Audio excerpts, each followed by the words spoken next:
Now, you guys know I love to talk about all things relationships, sex. I like to keep things sexy on the show. And you guys know that I absolutely love my Bachelor. Okay. Now, I don't know how many of you watch. Now, Kim, do you watch The Bachelor at all? My mom likes it, so it's not that I haven't seen it, but I don't seek it out. You don't seek it out. So No. it's not like you have it recording like I do on No. my Hulu Plus Live TV. The idea of, and I know it's opposite, sometimes it's men, sometimes it's women Yeah, throwing it's bad. themselves. Okay, so the The hierarchy idea, is Bachelor is the best, then Bachelor in Paradise, and then Bachelorette down here. I do not care for Bachelorette. I find it oh, extremely boring, but that's my hierarchy the right there. idea of throngs of women vying for one man's attention, Yeah, pick I me, know. It's so is gross, right? not palatable to me. Like I can't. No. All right. Well, joining us on this show is a podcaster. She has her own podcast. It's called Good Girls Talk About Sex. She's a sex and intimacy coach as well. Welcome to the Nikki Medoro Show, Leah Carey. Leah, thank you so much for Hey, joining good us. Hi. morning. Thank you so much for having me. It's a real pleasure. Well, I'm glad that we can get you on the show. I love talking about stuff like this. Now, I always have people in my comments that are like, ugh, Nikki, how can you watch crap TV shows like The Bachelor, right? And I make no apologies, Leah. I just say, because I like to watch crap TV, I follow the news very closely and it is my, is my outlet and I love to watch it. But it can, like Kim was teasing right there, Mhm. it can be a bit problematic. So Oh, yeah. absolutely. Watching these women vying for men. Oh, and they do vice versa, men vying for women, although whatever.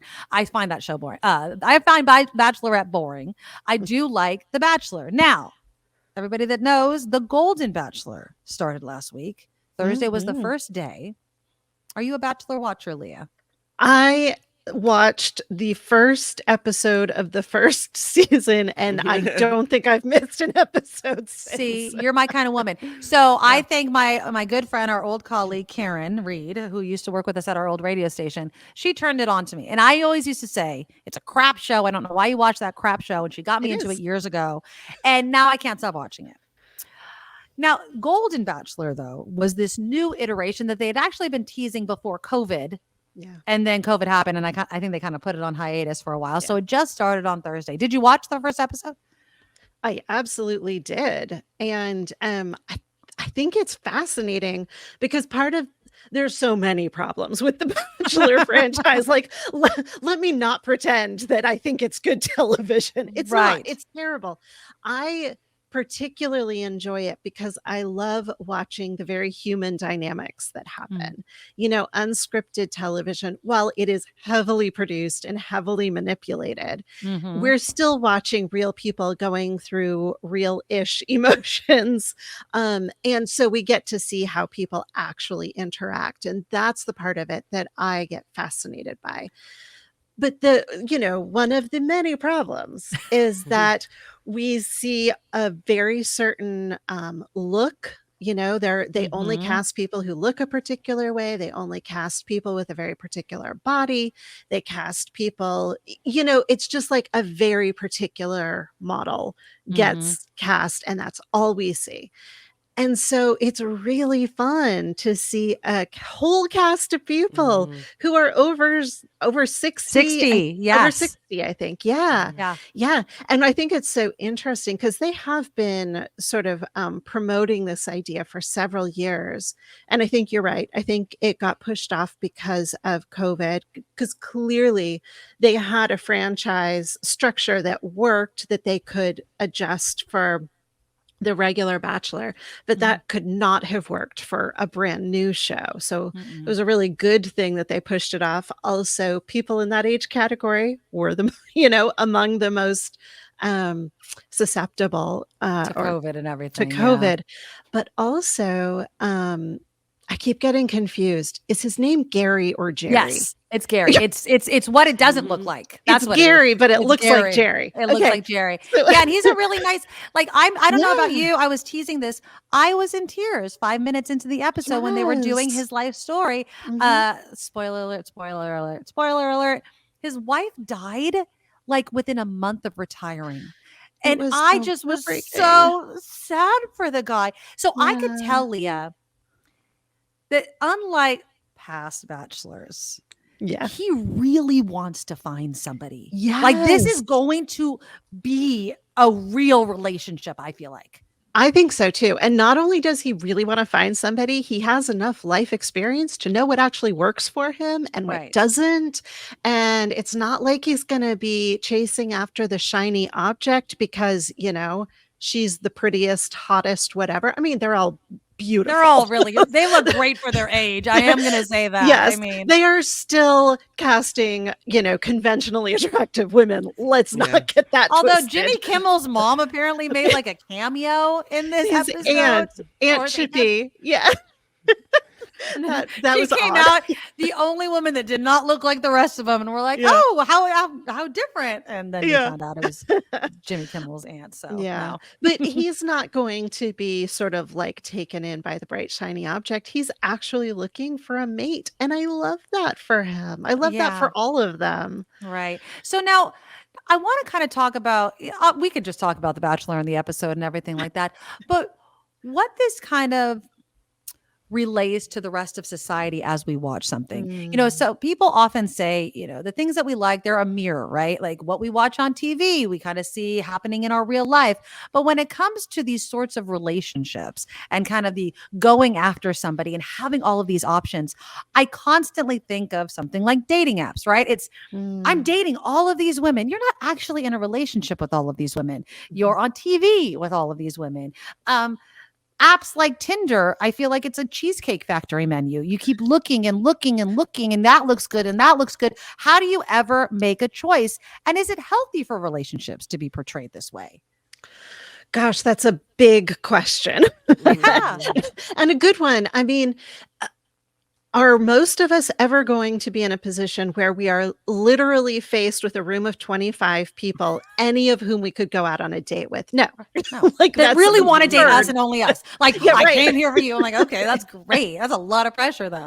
Yeah.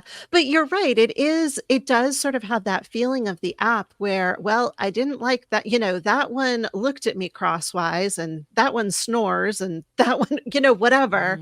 And so you can just swipe on to the next one. I think there is some challenge in presenting dating as that type of sort of disposable experience. Yes. With that said, dating is a numbers game. Like as unfortunate as that is, you have to meet a lot of people. Most people have to meet a lot of people before they find the one who they really, really match with. And so to that extent, yeah, that is kind of, most of us would do that over the course of, a year or 2 or 3 rather than 6 weeks. But, yeah, there's some reality to that. Yeah. JR, one of our viewers says, my wife watches. The biggest problem I have is that the culmination of the show is a marriage proposal and ensuing engagement. An all expense paid resort excursion is not real life. Weigh in on this because I will agree with JR on one instance. On the other, they have no phones. They have no distractions. If there was ever an opportunity to get to know somebody, do you think that could really happen in this kind of atmosphere, like reality TV with cameras and things like that? It's so hard because you're right. They don't have phones. They don't have any distractions. So there's nothing that is keeping them from really getting to know this other person. However, they also don't have their support system. So they are completely cut off from the rest of the world. So they have no other voices coming to say, is this really the person who you want to be with for the rest of your life? Or are you getting kind of caught up in the excitement of the show? And the competition. Like, I feel like some people just want to win, right? Yes, exactly. And they even talk about it in those terms. There are lots of people who talk about winning. And then there's all the producer manipulation because we know like there's plenty of material out there to tell us now how much producer manipulation happens. So, Yeah. I don't know also what, I don't know if you can really kind of hone in on what motivates someone to be on the show. Yeah. Do they just want to be on the show to get publicity? Do they just want to be on the To show be an influencer. do they just, are they trying to make a name for themselves? Are they trying to, and so you can never really truly know in that amount of time what the motivations of that other person are. Yeah, I think that, well, okay, so we have to put the Golden Bachelor in a slightly different Yes. category, I Mhm. think, because most of those people are probably not on Instagram and TikTok. Yeah. Oh no, when he but- came out, he's like, this is the latest I've been up. And I'm like, it's so late, probably. I'm like, usually somebody was in a tracksuit. Was that Jimmy Kimmel's aunt? Like, No, it was another woman. she didn't even dress at the end. She's like, I'm in my pajamas now. I'm It out. was so funny. But yeah, Golden Bachelor to the side, I think there has to be different motivations for people. Yeah, I mean, I think that a lot of those people are there genuinely for love, and probably a lot of them have been watching the show for a long time with their kids, their grandkids, obviously that woman with her best friend. Yes. Like, these are people who are invested in the show, I think, probably for the sake of the show, or the experience. On the other Bachelor franchise shows, it is such a crapshoot to Yeah. know who's actually there. And there are so many reasons you could be there. This whole thing about like, are you there for the right reasons Yeah. is so absurd because, it's not just Instagram or TikTok fame. You could be there for the opportunity to go travel the world on somebody else's Yeah. dime. You Yeah. could be there because you're going to have these amazing experiences and make all these friends. Are those bad reasons? No, because out of 30 people, 29 of them, that's what they're going to get. Right. Yeah. Like, if your chances of meeting your lifelong partner are 3%, then I hope you're going for some other reason. Right. Yeah. I mean, it's interesting to watch, obviously the conversations they have, and it's always the Bachelor or the Bachelorette saying, I want them to be here for the right reasons. It's like, are you there for the right reasons? Right? Exactly. Somebody's like, oh, you're the next Bachelor or the next Bachelorette. They too can just be caught up in this whole entire whirlwind. Now, anybody that watches the show, the success stories are what keep you coming back. They're like, oh no, they got married, they have children, blah, blah, blah. Yeah. Why do you think we like to watch it? Like, what does it give the fan? Because apparently the first episode of the Golden Bachelor, which kind of surprised me, great ratings. Like, a lot of people wanted to see if Gary was really going to find love. And he's a great guy. He even kissed two women? Yes. One woman, two women? Two Maybe there's women. The two Yeah. women, right? I have so I to was like, say, though, oh. I mean, the woman who he gave the first impression rose to, I think liked her. she is lovely. Mhm. And they clearly have a connection. The way that they look each Good other eye is contact, so yeah. real. And But she's the a radio other- person, Kim, so we like her. We're Oh. going for the radio woman, okay? So that's what we're doing. The other the woman? lady he kissed is a radio lady. The one that he gave his first impression rose to. Did they kiss? Oh, okay. I think they Yes, kissed. they right? did. Yeah, they did Yeah. kiss. And then They he alright. kissed Yeah. another chick who didn't get it. And so I don't know about kissing. On But the that first was date, the but- thing. I mean, when we talk about like, does somebody have game or not? And he was like, what if I licked the frosting off this cupcake and then left some on my mouth? Would you clean it? I was like, It was "Oh, awkward Gary, and that's cringy. so I'm like, no, gross." do not do that, Grandpa. Please do not do that. He's like, I saw this on the interwebs, and then like it's so sweet that you're just constantly, you can't root for everybody. Do you think, Leah? And again, we are talking with Leah Carey. She's a sex and intimacy coach. She has a podcast called Good Girls Talk About Sex. Do you think it's going to get snarky on the Golden Bachelor? I think it's hard to put that many people in a room who are all competing for the same person and not have some snark come in.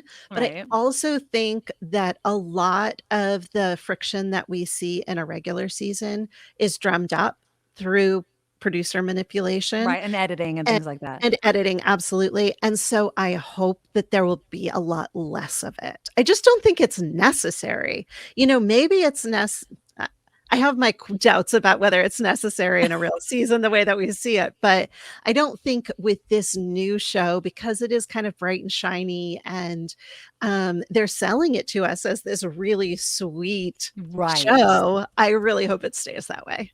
Yeah, but I think just like a book, you need to have conflict, right? I mean, there has to be. Now, if they're going to make me cry every episode, I'll take that because I love crying at stuff. I love like emotional stories. Anything that makes me cry, I'm like, yes. So it could be that way. And I hope that he he cries to let women go at the end of the first season. And I'm Yes. like, Gary, like you have to do this so many more times. You cannot cry every single time. It's only going to get harder. But it's just really sweet. And he's really, really nice. And I hope that you're right. I hope it doesn't get too snarky. There needs to be some conflict to keep, I think, Yeah. people watching, right? Absolutely. But like you said, a lot of that conflict is going to come from Gary himself and Yeah. his inner conflict. Like we Yeah. don't need a ton of outer conflict between the women. A lot of that can come from him. Yeah. I want to switch gears a little Yeah. bit. So Kim and myself, we both have daughters who are 14 years old, Leah. Woo. Freshmen in high school. We're Welcome new, to never the before. big time. Yes. So homecoming for my daughter is coming up in 2 weeks. Kim's daughter has just gone to her homecoming. Yeah. Talking about pressures and dating and things like that. What do you think about this whole trend in recent years of the kind of big, huge displays to ask people to said dances? Now, my daughter has friends. They're all going together. Even people that are just friends are kind of asking in this kind of big sign type of way. Really? I don't know how I really feel about it. I'm not poo-pooing it. I'm like, if that's how you want to be, like, I just wonder, are we setting our children up for a massive disappointment if one, they ask and the person says no, or two, they don't get to ask at all? Yeah. I think it's such a pressure cooker for kids who are just not necessarily prepared for it yet. I mean, so I went to high school at a time when none of that happened. So, Me too. so Yeah. None this of it. is You just all ask like, somebody, hello, yeah, do you want to go to a dance? There you go. exactly. Yeah. So I'm looking at this from the outside and thinking if I had been part of that culture, I would have run back to bed and stayed under the covers for weeks. Yeah. It seems like a lot of pressure to me. And I think that there can be some real, if what we want to do, and I hope that what we want to do is teach our teenagers about consent from before they start having sex, before they start maybe even dating. I think that these whole big promposals and whatever they call them for homecoming can really create some issues around consent, because what if, the most popular, the football captain, whatever, does this big elaborate thing for you and you're not really that interested, Yes. but you're kind of pressured into saying yes? Or there are just a lot of ways where I think that people of all genders, of all ages, can potentially get pressured into things that they don't want for fear of being either rejected or made fun of, or kicked out of the cool club, whatever. I think it's a lot. Yeah.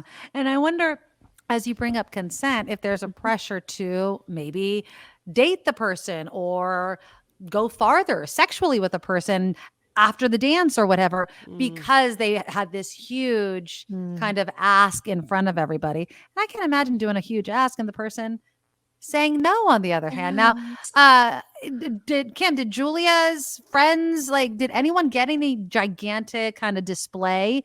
Yeah. This is a freshman. Now, I feel like freshman's a little young for all this. Well, that's just me. Some people did, but the majority of them went in big groups. But there were some that got the big, the dramatic ask. Yeah. Yeah.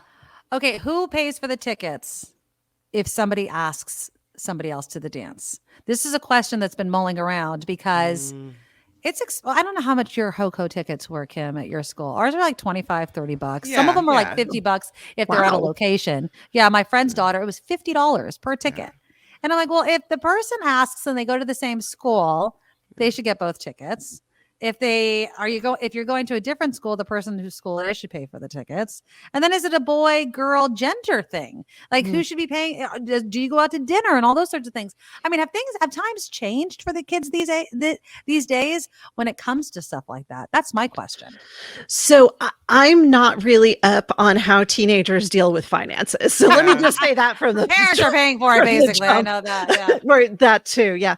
But I do think that kids understand gender and gender dynamics in a very different way now than they did 20, 30 years ago. when I was in school. Mhm. Yeah. Um, and so that really, I think, probably puts a lot of new complications, but also opportunities into the mix. So there's not necessarily the expectation that the boy pays and the girl just, gets dressed up and looks fancy, and that maybe they have plus we're also dealing, and I mean, you're in the Bay Area. I Yeah. imagine you have lots of kids who are genderqueer, who Mhm. are, in Figuring it various out. Yeah. sexual Mhm. orientation couples, like, so I mean, a lot of that stuff goes out the window when you're not talking about a cis heterosexual couple. Mhm. And so, here's another area where conversation and consent a big uh, can make an entry point for young people, for parents to sit down with them and have a conversation about how are you going to deal with these questions around who pays and who takes on which responsibilities. And not only how are you going to decide who does it, but how are you going to communicate that Yeah. with that date? These are excellent training grounds Mhm. for helping kids to begin to talk about hard things, which then at some point, who knows when, they will eventually end up in a bedroom with somebody, Mhm. and they're going to want to have those kinds of conversations there about like who's going to do what and how far are we comfortable going and all of that. So these can be great experiences if they're used for learning as opposed to just like immense stress. If it Yeah. had been Mhm. me, it would have been immense stress. Mhm. You mentioned, obviously talking about consent and what happens in the bedroom, and obviously this age is when kids are really figuring themselves out and what they Yeah. like and who they are. Here is a question we were kind of having a little bit of a debate on, and I don't know, just kind of to get your opinion on it. So if a parent, is the parent of, let's say, a boy or a girl, and they say that they like boys or girls or a member of the same sex, Mhm. are slumber parties allowed? This is just a kind of a basic Yeah. question We've that had I this always debate, and before. I'm like, Yeah. Yeah. if you No, okay, I don't so think I they would are. not allow my daughter, if she was Yeah. heterosexual, to have boys spend the night, Mhm. right?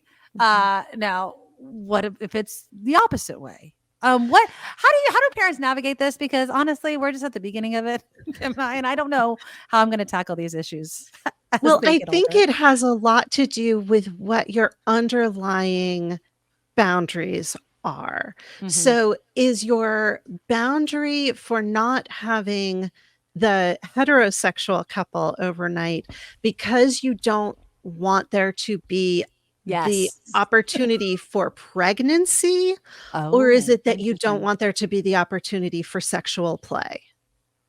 If your concern is about Mm, pregnancy only, then having 2 kids of with the same genital configurations is right. not an issue. That's not an issue. True. Very good point. Very, very good But point. if you think that your kid is maybe too young, not mature enough, whatever, to deal with the pressures of sexual play, then it doesn't matter who Yeah. the other Right. person is or what the Yeah. gender is.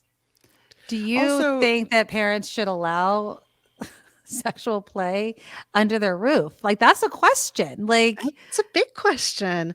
I mean, I So just don't feel comfortable with. yeah, so here's and the frustrating thing for you talking with me is that my answer to all of these questions is gonna be, "It depends." Of course, the yeah. So, kid and everything like that. Yeah. so should you allow sexual play under your roof? It depends on what your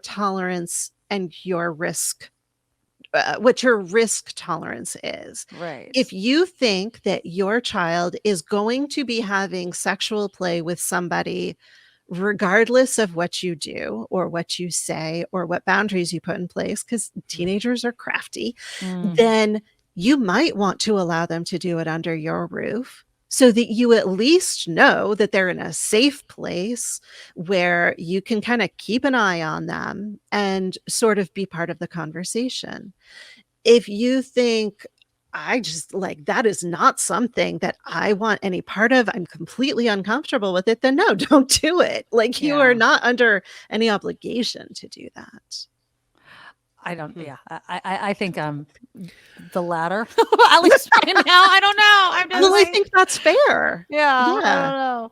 I was going back to the scenario where you have, I don't know, same sex Mhm. slumber parties, right? Yes. Or sleepover, what have you.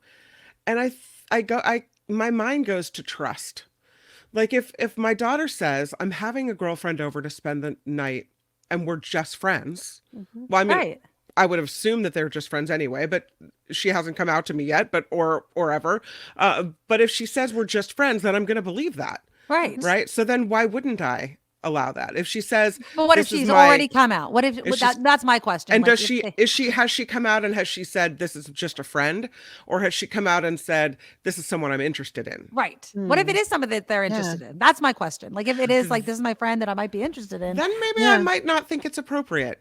Well, that's my question. That's what I'm Yeah. saying. I'm like, I But don't if know what it's to do just a here. friend, and so you'd have to trust the kid to tell you the truth, right? Door open. But Leave that and door so open. yeah, totally. And what if your child has come out to you as gay? Yeah. So, you have a daughter, it sounds like. Yeah. I Yeah. don't like to make any assumptions, We have daughters especially Both and about sons. daughters, kids Both of these us. yeah. days. Daughters and sons. Both of us. Okay. Yeah. Yeah. So if your daughter has come out to you as a lesbian and she says, "I wanna have this boy for a sleepover," I don't know how I then feel about what? that You either. I don't know. Um, I just think Yeah. I'm like, it's you know what? Let's just confusing. end How about just parties. no sleepovers? Exactly. I The was like, you know blanket what? rule. We're just done. I'm like, and the thing is, Leah, it's not as if I am against my children. And this is really a weird thing as a mom to say. Obviously, exploring themselves in this way. Yeah. They're growing up. They're going through puberty. I get it. I remember it wasn't that Mhm. long ago, right? Going through it, but it's just. What is the best way to parent my child when I Mhm. know the last thing they want to do is talk to me about it, right? Like, they're like, oh my God, I'm not Mhm. talking to you about this. Yet we have to have the conversation. And I take, what I do, and I know Kim does, you take moments where something happens and it's a Yeah. conversation starter, right? Yeah. Like, okay, so that happened. So let's have a conversation about this. And I Right. don't care how hard you roll your eyes at me for having the conversation. And Most it's hard. It's really hard. It was the summer I turned pretty, that Oh, show. It was a constant like pause. Let's discuss. Yes. I mean, my Yeah. daughter can't stop rolling her eyes at me every Yeah. time I have these conversations, but Yeah. you got to keep having them, even if Yeah. it's not covering everything all at once. So one of my colleagues, who works specifically with the teenage cohort Mhm. in doing sex education, she talks a lot about most parents think that you have to sit down and have a 100-minute conversation with your teen. What would be better is to have 100 1-minute conversations, Right. Yeah. so that it's not like this big eye roll thing. It's just like a part of your normal everyday conversation. That's obviously easier if you're starting with them when they're little kids, and you Mhm. can, people get all up in arms when we talk about teaching little kids about consent because they think it has something to do with sex. It doesn't. No. It has to do with, like, this is your body, and nobody gets to touch your body unless you Mhm. want them to. Yeah. And, nobody gets to come into your body bubble. And if you say no, people have to listen to that. And if they don't, you can run away. That kind of thing. Mhm. And here, this is a really big one for anybody out there listening who has little kids. Teaching them the correct names for Of their body parts. their anatomical parts is really important. It has an actual effect on how vulnerable kids are to abuse.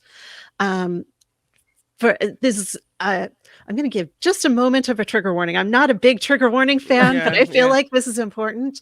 Um, there are kids who don't know the correct names for their body parts, and so they'll go to a teacher or a mom and say, "My tummy hurts," because Right. that's the only word they know. Mm. And so they'll keep them home from school for a day because their quote unquote tummy hurts, not realizing that what the kid is trying to say is, "I'm being abused." Right. Ugh. So really important to teach Yeah. these little 1-minute conversations that happen throughout the course of childhood and teenagehood are really important. I just went off on a total tangent. I don't even No, remember thank you. what we were talking about. Important information. I'm like, Exactly. wow. Exactly. No, and it's important because, you know, our kids are having these conversations with us in ways that we may not even be picking up on. Like they'll just say something and all of a sudden I'm like, did I miss an opportunity for a conversation right there? Or they mentioned something about school or their friends. And I feel like, you know, I do want to be the person that my kids, both my daughter and my son, come to all the time. Myself, my husband, of course.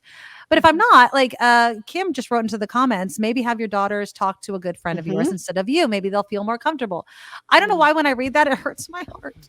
It hurts because I want to be the person. Is that a wrong? I feel like it's a natural emotion, but I guess maybe does she have a point? Like finding somebody else? I think that having aunts and uncles and close friends can be incredibly important for a lot of kids for whatever reason, because it's more comfortable for them, because maybe they feel safer, because they have something to talk about that they're not ready to talk about with a parent because they want to get the words right before they do. All of that stuff can really be effectively done with another adult who they trust. But also, and you're asking, is it wrong that I feel hurt? No, of course it's not wrong. It's a real feeling. But also think about the two feelings you're having. I'm not really sure I'm comfortable having this conversation. And also, I don't want them to have it with somebody else. Like those are two very difficult things kind of bumping up against each other in the same space. And so that unfortunately is something that parents are going to have to do some work on. Like your kids need somebody to talk to. If it's not going to be you, fine. But it needs to be somebody. It needs to be somebody. And if you're having feelings about it being somebody other than you, that's maybe something for you to work on. Yeah. I mean, it's just, I want my kid to come to me for everything. And, and while I might feel uncomfortable, I do talk to my kids about everything. My daughter especially probably doesn't like it as much, but it's just one of those things where their influence radius is so huge now, between their friends. And I remember that age. I remember how important my friends were when I was 14 years old. I can give rat's butt about what my parents were doing. It was all about what my friends were doing. And it's then with dances, and the reason why I wanted to have this conversation with you also is just all the influence, both in the media, in Hollywood, on TV, from school. Just seems so many pressures for kids. And then you add on to it just the fact that sexuality and gender and all these things, that not that it didn't exist when we were young, but it just wasn't a question. It wasn't on the table as much as it is right now, that I feel like I'm kind of flying blind a lot. I don't want to offend. I want to be inclusive, but it's a situation I never had to deal with when I was a kid. Yeah. So Kim, you were saying before that you watch TV shows with your kid. Right. A great one, amazing, on Netflix is Sex Education. It's a show. I think, love that show. I watched it. It just ended. The series just ended. They just released their final season. I haven't watched it yet. I'm kind of saving it because I don't want it to be over. Yeah. But they dive into all of these issues in a like, it is a completely teen-centric show. There are adults in the show. In fact, the main character's mother is a sex therapist. Right. But they deal with gender, they deal with sexuality, they deal with consent and coercion and all of that in a way that I think opens up amazing conversation opportunities for parents to watch with their kids. It is definitely a graphic show, though. I will say this. Oh, so really? I'm prefacing that, like, you're gonna see, there's body parts, there's language, there's all sorts of things. So, take that and apply it to the kids of your age, right? Yes, and they're already seeing it. Yes, you're absolutely correct. They're not seeing something that they've never seen before. Right. a lot of kids, I mean, by 14, I'm sorry to say this, but probably both of your kids have seen porn Oh, I'm either positive. No. in Really? school or Yes. on the Somebody has school shown bus. your daughter something on Yes. their phone. God, I hate to think that. I Ugh. know. And that is informing their idea of what sex is and what sex is supposed to look like and how they're supposed to behave and what their body is supposed to look like. Now, I am not somebody who is here to vilify all porn. Yeah, exactly. If they have a phone, they have seen it. Mhm. So I don't vilify porn across the board, but as an opportunity for sex education, Not good. porn is the worst because it's not sex, it's Yeah. performance. Yes. And so if your kids are looking at that without any other input about what sex is, they're getting a really skewed version of what sex is. Mhm. And it is a version that I don't think you would want them to play out in the bedroom. Do you think that porn, and it's just probably different. I'm going to probably answer my own question, but do you think that porn has more of a negative impact on boys or girls? Because, I could see, the women in pornography, they're gorgeous. They have, large breasts, or their body looks a certain way. They have no hair anywhere, whatever. Yeah. Right. Mhm. But then also boys may think, oh, all I have to do is knock on the door. Mhm. I'm supposed to get sex from this person, or it happens so quickly after I say hello or whatever. And it really is in no way, shape, or form reality. It's bad for everybody. Yeah. I mean, at least in terms of like using it as sex education or any type of, I am supposed to model my sex life on this is bad Anything, for yeah. everybody because Right. you're right. There's only one body type that's featured. There's not only that one body, but she almost always, if we're talking about cis females, she Right. almost always makes the same noises and she makes the same facial expressions Right, and right. she asks for the same things in the And she same always tone of likes voice. it. Everything She feels always great. likes it. Right. She never needs foreplay, No. which means that she is not self-lubricated at all. Oh, geez. So, like, Yeah. we're telling our girls that this is how you're supposed to look and this is how you're supposed to act. And so I have done some interviews with younger women on my podcast who talk about, well, this is what it looks like on porn. So I think this is what I'm supposed to be doing. When No. no, porn is a performance. They are Yeah. not feeling pleasure, they are acting pleasure.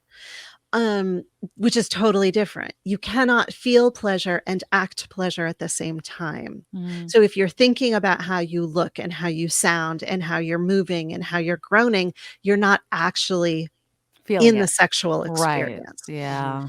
And then for our boys, we are teaching them, girls don't, or women, bodied people.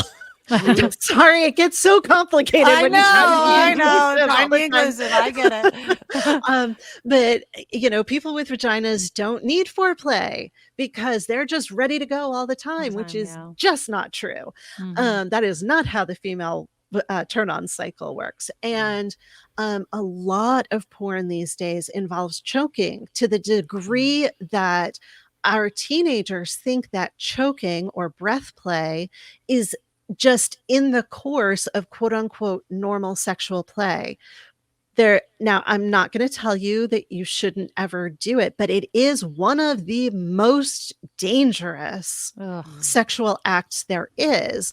And you need to have some real serious consent conversations with someone before you do that. But you don't see consent conversations in Mm. porn. And so boys just reach down and start grabbing at the throat, not really knowing what they're doing, Jesus. not really having conversations. That is really not safe. I mean, I don't even like to think about like those sorts of things with my children this No. age. And I know that if Yeah. they have a phone in their hand, they probably Mhm. know exactly what you're talking about. And that's what Mhm. blows my mind. Yeah. It really, really blows my mind. And I think that that's why I want to keep having these conversations. And I really appreciate you coming on the show and having this Yeah. conversation, even though I'll be honest, it does make me uncomfortable. Yeah. I can talk about other people's kids till I'm blue in the freaking face. I start putting my own kid in there, like, I don't know about that. Yep. I just don't think so. I don't know. I don't think my daughter's seen porn. I don't know, but I mean, clearly.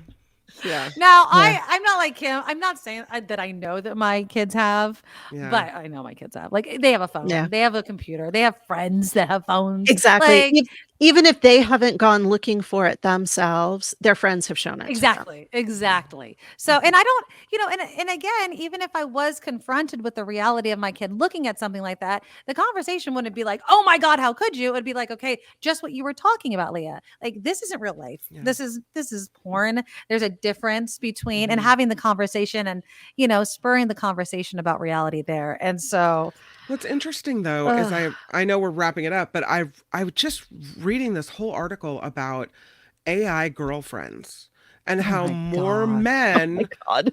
are actually going for this. Like more people are not having relationships and they're having Mm. these fake online things. Oh, how And sad is so that? and that more men are really lonely and so they're for whatever reason they're turning to these, bots or whatever. That this is going to be the way it That's is. And then sad. eventually there's going to be a physical component to that. So it's not just an emotional outlet online, but there's going to be like a robot lady where Wow. you get your physical needs met. Hmm. And so then the whole human relationship turns into this different thing and it becomes more difficult to Wasn't this a have movie? I feel like there was a movie, like, Right? right? well Of a and guy that that was dating an AI or something. AI girlfriend, her whole point is to give you the experience you want. Mhm. Oh, Yeah. how great. How Right? great for Without It's them, not a having right? human Yeah. relationship. It's not about learning how to resolve conflicts or work together toward a goal or anything like that. Yeah. Yeah. The thing that really disturbs me about the first part of that, before you bring in the, like, physical component, Hmm. is that, we as humans have a basic physical touch need. Every one of us has a different physical touch need. Mm. Some people have a very low one. Some people, like me, have a Hmm. very high one. I joke with my partner that I'm a golden retriever. If we're in the Hmm. same room together, I want to be touching you. Right. Yeah. Um, but so every person has sort of like the minimum amount of touch that they need in order to keep your brain healthy.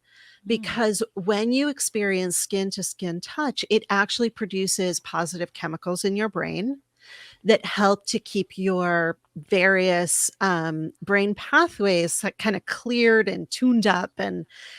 And we see this, like, if somebody is in forced isolation for a long time, one of the things that can happen is that they start kind of losing their mind. And one of the reasons is because they're Okay. not getting any physical touch. Oh, So it's really concerning to me when I hear about people who are not getting the just the basic amount of touch they need in order Hmm. to keep their brains in working order. I actually have a theory. I have not looked up any research on this, so I Hmm. can't say it with any authority, but I have a theory that this is what the incel movement is about. mm, It's men who have not found success in, getting a human relationship, and it has altered their brain to the degree that they become violent yeah. and think that everybody Hmm. like owes them something. This is this I don't know if this is going to be a controversial take for you or not, but this is part of the reason why I think that sex workers are absolutely crucial. Mm, Because if somebody can't develop a relationship on their own, they can at least get the touch that they need uh, somewhere. yeah. So That's an interesting take on it that I hadn't considered. Yeah. Yeah. I mean, I think there was a controversial experiment with actual babies, where one baby was Hmm. raised for a while and they didn't touch it. I mean, they fed the Hmm. baby, but they wouldn't give it any Mhm. sort of love. No I love, nurturing. No Yeah. love, yeah, something like Yep. that. Hmm. And it kind of proved like this, you need it as a human being. That is an interesting take regarding sex workers. I have no problem if somebody in a safe, Mhm. non-exploitive way was doing that. I know that there's obviously Hmm. controversy surrounding it, but that's an interesting take of, if I can't get touch from anybody, can I at least pay for somebody Yeah. to love me? And that's so sad, but Yeah. it's true. It's a need. Well, sex work is a whole other conversation, like, we could do a whole hour just Yes. on that. Exactly, exactly. But, yeah, I that is absolutely true. With babies who don't get the amount of touch that they need, Yeah. they go into a state called failure to thrive, Yeah. where Ugh. they're getting their basic, food and, Sustenance. Yeah. yeah, needs met, but they're not thriving. They stop growing. They stop you remember, stories back from I think it was in Romania where there were all those orphanages where they just didn't have enough workers, Mm. and the babies stopped crying because They knew they no one was learned that coming. nobody was Oh, coming. I know. that It's is so heartbreaking. heartbreaking. Ah, And even though we get older and we have more social skills, potentially, our brains are still the same. Like, our brains still have the same basic needs that we did when yeah. we were babies. Yeah, I can't imagine living my life without any sort of love like that, you know, and any sort of Mhm. touch. Leah Carey, I loved having you on the Yeah. show. We would love for you to come back, you know. Well, Anytime. you guys need like a 5-minute weekly bachelor There you go. discussion I of know. Yes. this. We might just I'm have here to for do it. that. There you go. Yeah. Well, check out Leah's podcast as well. It's called Good Girls Talk About Sex or Yeah. goodgirlstalk.com. Leah Carey, we'll have you right back on the show. We really appreciate you. And thank you so Yeah. much. Oh, thank you for having me. It's been such a pleasure.